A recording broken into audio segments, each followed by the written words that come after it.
There is a type of evil that hides in plain sight, not in basements, not in abandoned buildings or unmarked vans. It hides in living rooms, in Sunday services, in the kind of quiet, respectable-looking communities where neighbors wave at each other from driveways and children walk to school in groups. The most dangerous cults in history were never the ones that looked dangerous. They were the ones that looked like families. Tonight, 3 of them, a church with no name, no address, and no record, that operated across dozens of countries for over a century before anyone on the outside noticed what was happening inside it. A man in the Canadian wilderness who convinced his followers that he was Moses, and then picked up a kitchen knife and opened them up to prove it. And an order of knights in Switzerland who believed that death was a doorway, and who murdered a 3-month-old infant to make sure the door opened correctly. These are not the cults you've heard about. These are the ones that stayed quiet long enough to do the most damage. Welcome to Shadowbane. I'm glad you're here. Let's get into it.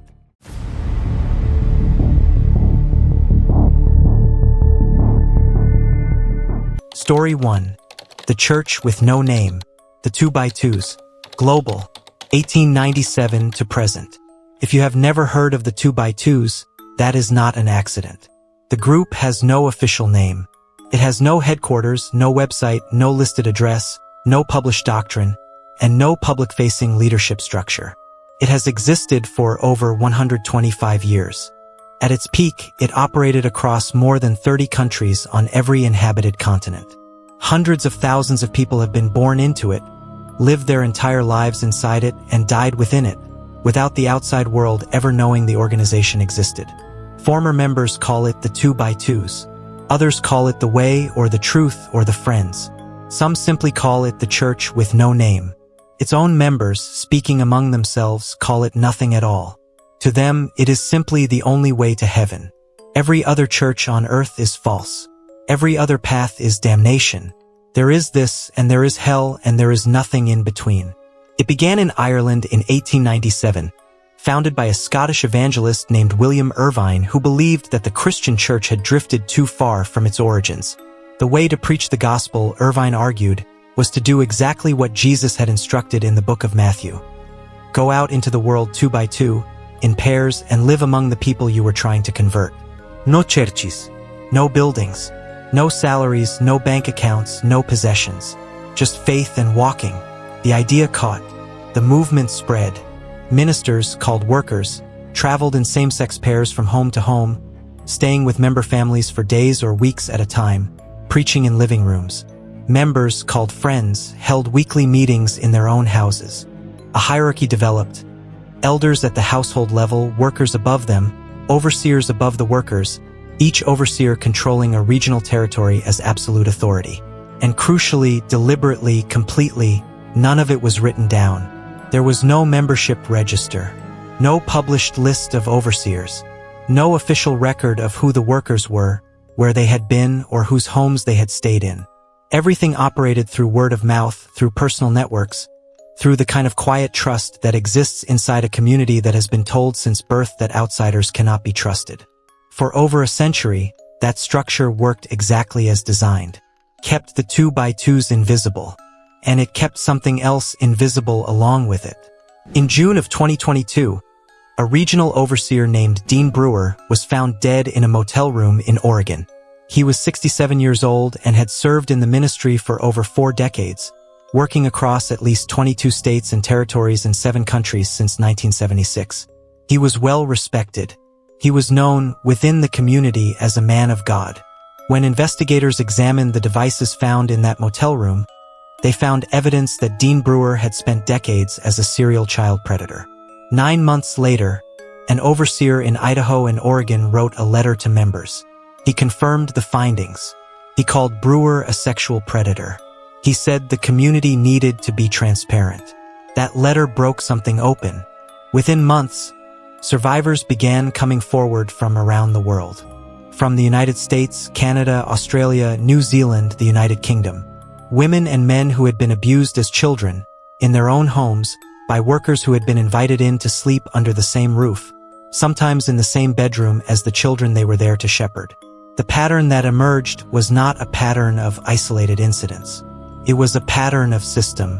When abuse was reported to church leadership, victims were not directed to police. They were told to forgive. They were told that speaking about it publicly would damage the church. They were told that questioning a worker was the same as questioning God. In some cases, abusers were quietly transferred to a different region. A new set of homes, a new set of families, a new set of children, and the families they had come from were never warned.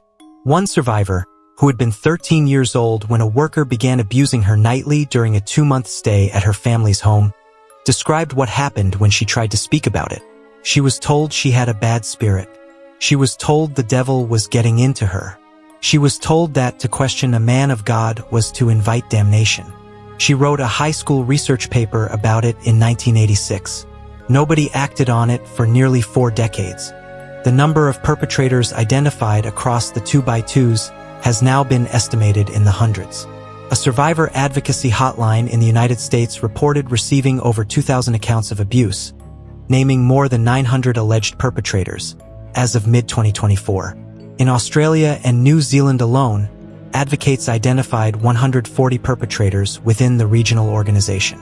In February 2024, the Federal Bureau of Investigation announced a worldwide investigation into the group and encouraged anyone who believed they had been victimized to come forward. In Australia, investigators noted that the organization had been named in a National Royal Commission into Institutional Child Sexual Abuse and had largely declined to participate. The FBI investigation is ongoing.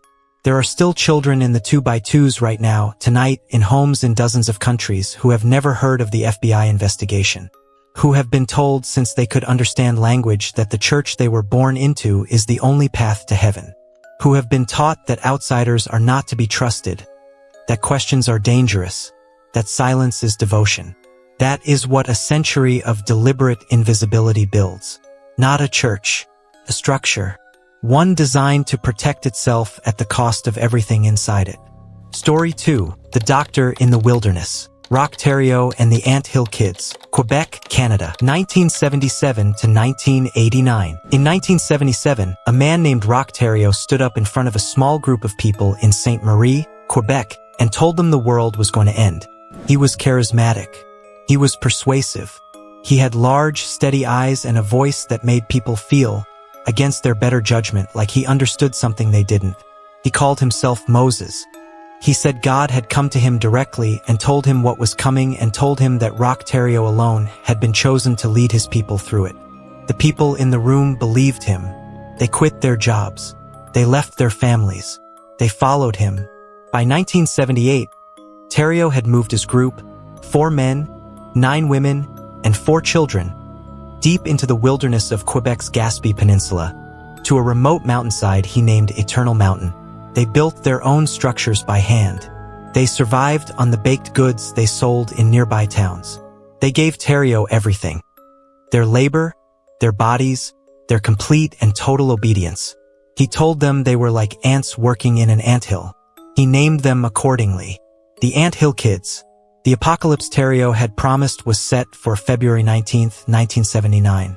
The group waited for it in the wilderness, praying, working, obeying. February came and went. The world did not end. Thériault did not apologize. He did not explain. He simply continued, and so did they. What came next unfolded slowly, the way it always does in these cases, gradually enough that each step seemed to follow naturally from the last. Thériault began drinking heavily. As the drinking increased, so did the violence. He had always punished disobedience. Now the punishments became events. Members were suspended from the ceiling and had their hair plucked out strand by strand. They were made to sit on lit stoves. They were ordered to shoot each other in the shoulders with a shotgun to prove their loyalty. They were forced to break their own legs with sledgehammers. If a member tried to leave, the punishment was worse. No one left. There is a question that sits at the center of every cult story, and it is always the same question. Why didn't they go? The answer, researchers who study coercive control will tell you, is that by the time the violence begins, the person inside the group has often been so thoroughly separated from their former identity, their family, their community, their prior sense of self, that there is nowhere to go back to. The world outside the group has been systematically redefined as dangerous, corrupt, and damned. The group is all that remains. By the mid-1980s, Terrio had declared himself a healer. Not a spiritual healer, a medical one. He announced that God had given him the knowledge to cure sickness, to repair the body, to do what doctors did, but through divine authority rather than training. He performed his first surgery using kitchen utensils. It was not the last. What followed over the next several years was documented in court proceedings in extraordinary detail, and the detail is difficult to sit with. Terrio performed dozens of crude medical procedures on his followers, who did not resist.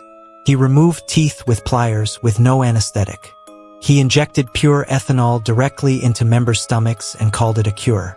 He amputated limbs. He performed operations on conscious, unrestrained patients using knives and implements taken from the kitchen. Children born to commune members were subjected to abuse that began in infancy. 2 of his own children died under his care. 1 during a botched circumcision he performed himself. Another left outside in a blizzard. In 1989, a woman named Solange Boilard complained of stomach pain. Terrio laid her naked on a table. He punched her in the abdomen with his fist. He inserted a tube and administered a crude enema with molasses and olive oil.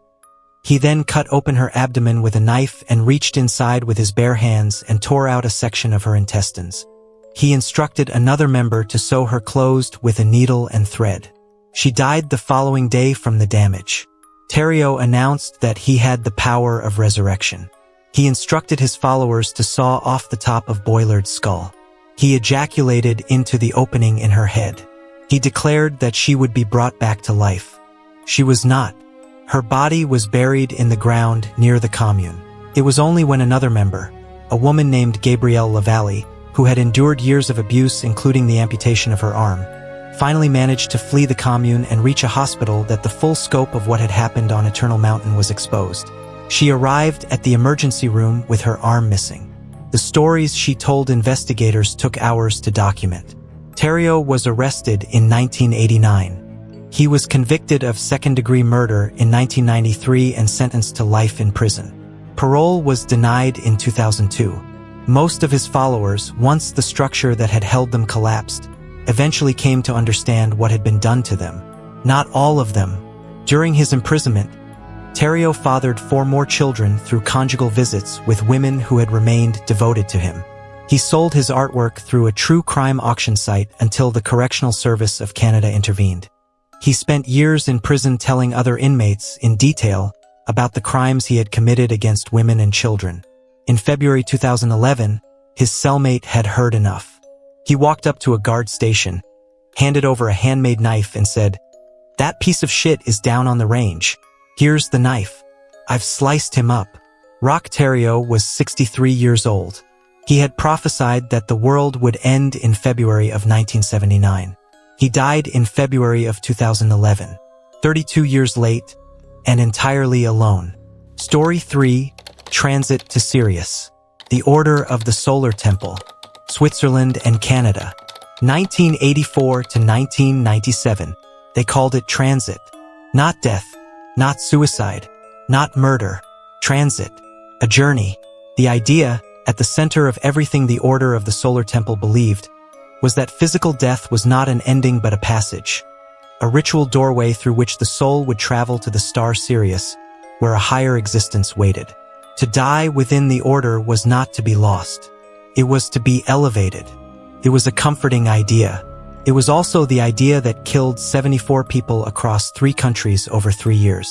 The Order of the Solar Temple was founded in Geneva in 1984 by 2 men, Luc Juret, a Belgian homeopath and New Age lecturer with a talent for charismatic speaking, and Joseph D. Mambro, a French jeweler and esotericist with a history of financial fraud and a gift for constructing elaborate spiritual theater. Together they built something genuinely unusual, a secret society with the architecture of a medieval knightly order, the aesthetics of a cult ritual, and a membership drawn not from the desperate margins of society but from its respectable center. The members of the Solar Temple were, by any measure, successful people. A mayor, a journalist, a nuclear engineer, a vice president of a state power utility, wealthy businessmen and their wives, professionals who paid substantial fees for initiation into the order's inner ranks and who participated in elaborate ceremonies involving robes, candlelight, sacred objects, and what they believed were genuine manifestations of spiritual masters. They were not manifestations. D. Mambro's personal assistant, a man named Tony Dutoit, had spent years operating a hidden system of holographic projectors, hidden speakers, and electronic triggers that produced the glowing apparitions and disembodied voices the members believed were evidence of divine presence. Dutoit was the man behind the curtain. He knew exactly what the ceremonies were. Eventually, Dutoit and his wife left the order. In 1994, they had a son. They named him Christopher Emmanuel. The name Emmanuel was one that D. Mambro had reserved for his own daughter, a girl he had declared, from birth, to be the incarnation of the cosmic Christ, a messianic figure around whom the order's mythology was centered. The use of a similar name by a man who had exposed him as a fraud was, to D. Mambro, an act of profound desecration. He declared the Dutoit infant to be the Antichrist. He ordered the family killed. On September 30th, 1994, the Dutoits were lured to a chalet in Morin Heights, Quebec. 2 members of the order were waiting.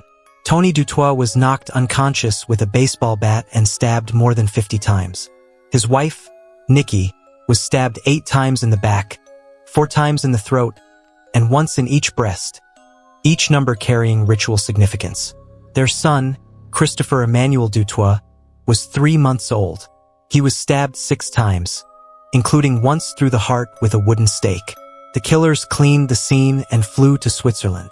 5 days later, on the morning of October 5, 1994, police and firefighters in Switzerland responded to fires at 2 locations simultaneously: a farm in the canton of Fribourg and a mountain chalet in the canton of Valais.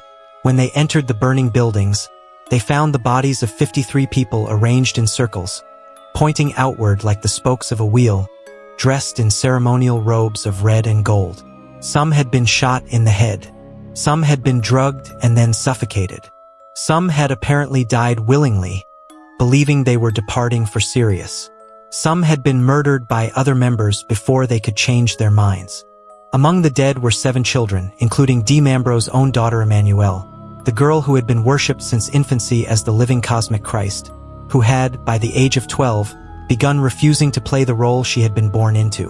Both founders were among the dead. The buildings had been rigged with automated incendiary devices triggered by phone. The world expected it to be over. It was not over. In December 1995, 16 more Solar Temple members died in a forest in France. They had arranged themselves in the shape of a cross.